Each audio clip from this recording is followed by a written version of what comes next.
जय गुरु जी, शुक्राना गुरु जी। देखते हैं कि आपको किस बात का पछतावा है आप लोगों को लाइफ में कि आपने सही समय पे किसी की मदद नहीं की। किस बात का पछतावा देखते हैं। Please subscribe to my channel tarot with Mamta Gupta में आप लोगों का हार्दिक स्वागत है। देखते हैं आपको किस बात का पछतावा है। Please subscribe to my channel tarot with Mamta Gupta. Thank you so much. Please ईश्वर बताएँ किस किस को, बंदे को किस किस बात का पछतावा है। प्लीज़ बताएं किस बात का पछतावा है। कई लोगों को, एक तो आपने अपने सही समय पर सही जो है इलाज नहीं कराया। आप कहते रहे कि कोई नहीं, छोटी सी बीमारी है, ये तो चलती रहती है। लेकिन अब वो बीमारी इतनी बड़ी हो गई है कि अब आपको इस बात का पछतावा है कि मैंने सही समय पे अपने काम का, अपनी सेहत का, अपनी चीज़ का ध्यान नहीं रखा। वो आज आपकी डेट में आपको इस बात का पछतावा है कि आपने अपनी सेहत का ध्यान नहीं दिया।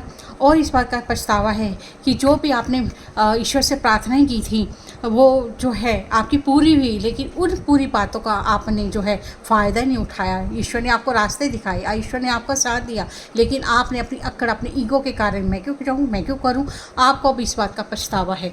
आपको क्या है कि आपने सही समय पे पैसा बटोर के रखा, लेकिन जब काम आने का टाइम आया आप थोड़े से आनाकानी करने लगे। आपने किसी की मदद नहीं की। आपको उस वक्त शायद आपने किया अपने घर वालों की, अपने बच्चों की मदद नहीं की। आपको पैसा प्यारा था, आपको अपने बच्चे प्यारे नहीं थे। इस बात का आपको पछतावा है कि आज की डेट में पैसा आपके पास बेशुमार है, लेकिन आपके पास आपके बच्चे नहीं हैं इस वक्त। और जो है कई लोगों को ये पछतावा है कि हमने इतनी मेहनत की, हमें कोई पैसा ही नहीं मिला, हमने तो ज़मीन ज़्यादा से बेदखल कर दिया। तो आपको भी इस बात का, रिश्तों का पछतावा है। अब आपको पैसा भी नहीं मिला और ना ही रिश्तों में आप खरे उतर रहे हैं।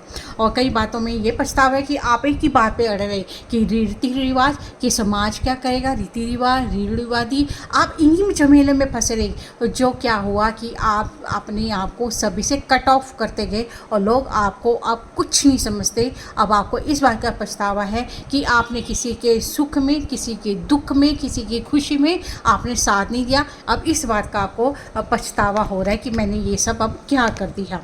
आपको इस बात का पछतावा हो रहा है कि मैंने, जब मेरे में सुंदरता थी, एक्टिविटी थी, मेरे में सभी गुण थे, तो मैं जो है वहाँ आसमान में उड़ रहा था। लेकिन जैसे जैसे उम्र ढलती गई मेरी जो है काया बदलती गई। लेकिन जब आपको घमंड था तो आपको जो है किसी के ऊपर भरोसा ही नहीं था। और आपने जो है अपने रिश्ते, आपके शादी के रिश्ते आ रहे थे, आपके पर्सन के साथ अगर अटैचमेंट था, रिलेशन में था, तो वहाँ पे आप अपनी खूबसूरती के कारण इतराते हुए अपने रिश्तों को बेड़ा गर्क कर दिया। तो आज की स्थिति में आपको इस बात का पछतावा है कि समय रहते आपने अपनी खूबसूरती के कारण आपने लोगों को जो है अपने सामने ईगो दिखाकर उनको नीचे दिखाया कि तू कुरूप है, मैं रूप हूँ। तो आपको अभी इस बात का पछतावा है कि आप उम्र भर ढलती हुई आप कवारे के कवारे ही रह गए हैं। Thank you.